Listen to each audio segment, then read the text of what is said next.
जैन जी, आज का यूथ, आज का युवा, हर कंपनी का भविष्य, देश का भविष्य। दोस्तों, इनके साथ काम करने के लिए हमको अपनी सोच, अपना तरीका, अपने पुराने तरीके, इसको कंट्रोल ऑल डिलीट करके नई स्लेट, नई तख्ती पे लिखने की ज़रूरत है।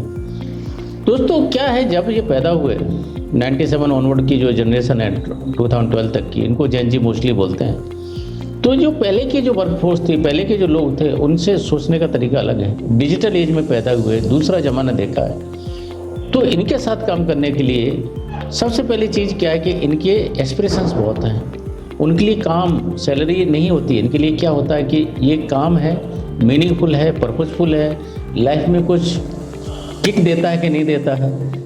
केवल भूख के लिए नहीं काम करते। मैंने किया होगा when I started my life, but आज की डेट में उनका वो कंपल्सन भूख के लिए नहीं काम करते, रोजी रोटी के लिए नहीं है। उनके लिए मीनिंग है, पर्पज़ है, लाइफ का डायरेक्शन है, वो इम्पोर्टेंट है। अगर हम ये नहीं सीख पाएंगे कि इनको why they come to work place, they don't come for this, they come on their own terms, अपनी शर्तों पे आएंगे।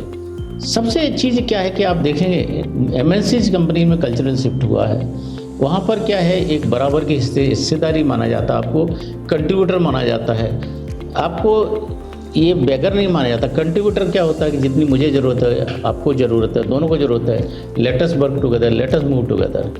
तो वो शिफ्ट है, मोस्टली मल्टीनेशनल कंपनीज में आया है, मोस्टली इंडियन कंपनीज में lot needs to be done. तो एक तो सबसे पहली चीज़ ये क्या है कि जैन जीज को रिटेन करने के लिए आपको कल्चरल शिफ्ट की ज़रूरत है।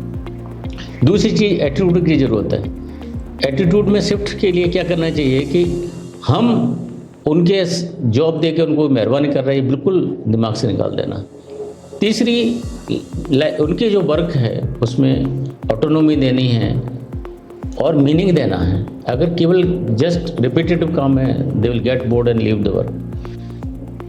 मोस्ट इम्पोर्टेंट काम करने का हाइब्रिड तरीका है, रिमोट तरीका है कि फिजिकल रोजाना। No one wants to go to office. My own kids, 2 दिन अगर उनको ऑफिस जाना पड़ता है तो it is most challenging for them, because 2 दिन अगर तरीका ऐसा है। तो ऑटोनॉमी में क्या है कि आप लगातार उनको ऐसे गाइड नहीं कर सकते, तू ऐसा कर, ऐसा कर, ऐसा कर, बिल्कुल नहीं। उनके अपने सोच है, अपना तरीका, उससे करना होता है। I call it pilot and ATC model. ATC ने बोल दिया भैया तुमको दिल्ली से पुणे आना है, दैट्स ऑल, बहुत खत्म। आप घड़ी घड़ी उनको पिन नहीं कर सकते। सेम तरीका होता है, आप उनको ऑटोनॉमी दें, एक बता दें, एंड मोस्ट इम्पोर्टेंट, जब बता रहे हैं तो आपका जो तरीका है वो अथॉरिटेटिव नहीं हो सकता, डिक्टेटोरियल नहीं हो सकता।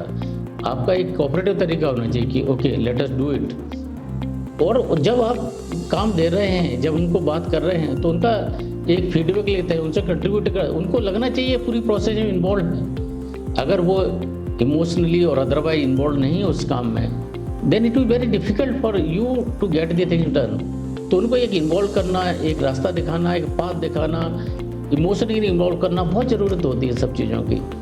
एंड जैसे मैंने बताया कि आपको काम करने का तरीके में बदलना की ज़रूरत है, वैसे ही बहुत से और एस्पेक्ट हैं। आपको अपनी रिटेंशन स्ट्रेटजी के ऊपर काम करना पड़ेगा। स्पेशली इस सेगमेंट के लिए एक अलग से सोच लेके आनी पड़ेगी आपको कि एक यूनिफॉर्म पॉलिसी की जगह आपको इस सेगमेंट के लिए क्या चाहिए, वो एक अलग से सब सेगमेंट को कैटर करना पड़ेगा। जब वर्क प्लेस पे आ रहे हैं तो आप सुबह से शाम तक एकदम लगे रहो मुंडी डाल के, ऐसा नहीं, बिल्कुल पॉसिबल नहीं है। उनको वर्क स्पेस कैसा है, वर्क स्पेस में ऑटोनॉमी क्या है, प्लेइंग फैसिलिटीज़ क्या है, आपस में जो कोऑर्डिनेशन का तरीका क्या है, कम्युनिकेशन का फ्लो क्या है।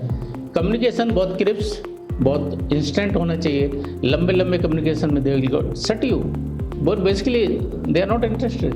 वेरी क्रिप्स इंस्टेंट कम्युनिकेशन, लंबे के लिए कोई इंतजार करने, एनुअल अप्रेजल भाई जाने गई बात हो गई, आप लंबे लंबे उसमें नहीं, इंस्टेंट फीडबैक, इंस्टेंट रिकॉग्निशन।